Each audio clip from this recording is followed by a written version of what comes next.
ఈసారి బడ్జెట్ సమావేశాలకు దూరంగా ఉండనున్నారు కేసీఆర్. కాసేపట్లో ప్రారంభం కాబోయే బడ్జెట్ ప్రసంగానికి గైర్హాజరవనున్నారు ప్రతిపక్ష నేత. అయితే ఈసారి గవర్నర్ ప్రసంగానికి హాజరయ్యారాయన. అయితే బడ్జెట్ ప్రసంగంతో పాటు చర్చలకు కూడా దూరంగా ఉండనున్నారు కేసీఆర్.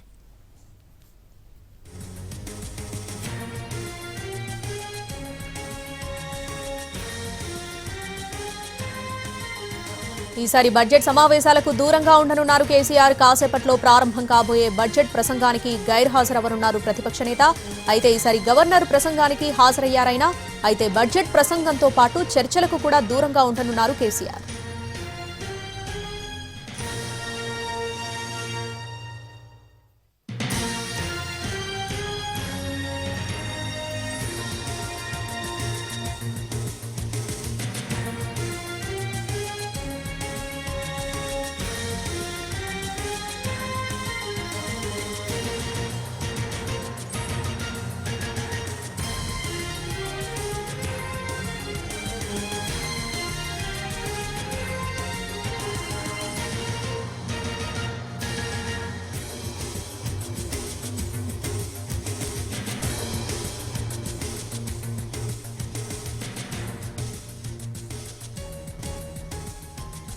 ఈసారి బడ్జెట్ సమావేశాలకు దూరంగా ఉండనున్నారు కేసీఆర్. ఇక ఇదే అంశానికి సంబంధించి పూర్తి అప్డేట్స్ మా ప్రతినిధి సతీష్ లైవ్ లో అందిస్తారు. సతీష్.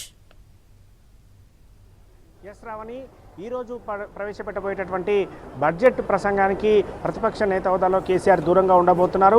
గత సంవత్సరం బడ్జెట్ ప్రవేశపెట్టినప్పుడు అంటే 2024-25కు సంబంధించి ప్రవేశపెట్టినటువంటి సమయంలో బడ్జెట్ ప్రవేశపెట్టిన రోజు సభకు హాజరయ్యి కేసీఆర్ ఆ తర్వాత అక్కడి నుంచి మీడియా పాయింట్కి వచ్చి మాట్లాడారు. అక్కడ బడ్జెట్లో ప్రభుత్వం ప్రవేశపెట్టినటువంటి బడ్జెట్లో ఏ విధమైనటువంటి లోపాలు ఉన్నాయి, ఏ విధంగా ఆదాయం ఏ విధంగా చూపించారు, ఏ రంగాలకు ఎంత బడ్జెట్ని ప్రవేశపెట్టారు అనే అన్ని అంశాలకు సంబంధించి ఆయన మీడియా పాయింట్కు వచ్చి మాట్లాడడం జరిగింది. అయితే ఈసారి బడ్జెట్ సమావేశాలకు సంబంధించి మొదటి రోజు జరిగినటువంటి గవర్నర్ ప్రసంగం రోజే ఆయన సమావేశాలకు వచ్చారు. గవర్నర్ ప్రసంగం తర్వాత ఈరోజు ఆ బడ్జెట్ రోజు కూడా వస్తారని చెప్పి అందరూ ఊహించారు. కానీ ఈసారి బడ్జెట్కు మాత్రం రావట్లేదు. కేవలం ఆయన గవర్నర్ ప్రసంగం రోజు మాత్రమే వచ్చి వెళ్ళారు. ఈ బడ్జెట్కు సంబంధించి ఆయన అఫీషియల్గా అంటే గత సంవత్సరం ఏదైతే చెప్పినటువంటి విధంగా ఈసారి కూడా వస్తారని బీఆర్ఎస్ పార్టీ నాయకులు కావచ్చు చాలామంది ఊహించారు. కానీ బడ్జెట్ సమావేశానికి ఆ ప్రసంగంతో పాటుగా రాబోయేటటువంటి చర్చలకు కూడా ఆయన దూరంగా ఉండబోతున్నారు. ఇప్పటివరకు ఈ ప్రతిపక్ష నేత హోదాలో కేసీఆర్ ఒక్కసారి కూడా చర్చల్లో పాల్గొనలేదు. కేవలం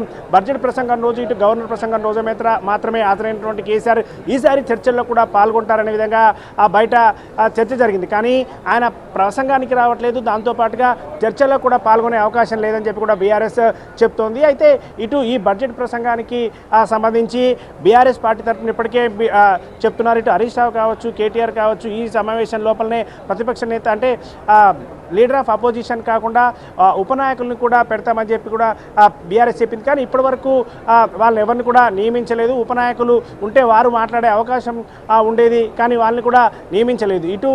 ఇప్పటికే హరీష్ రావు అదేవిధంగా కేటీఆర్ దీనికి సంబంధించి బడ్జెట్కి సంబంధించి ప్రభుత్వం లీక్ ఇచ్చింది.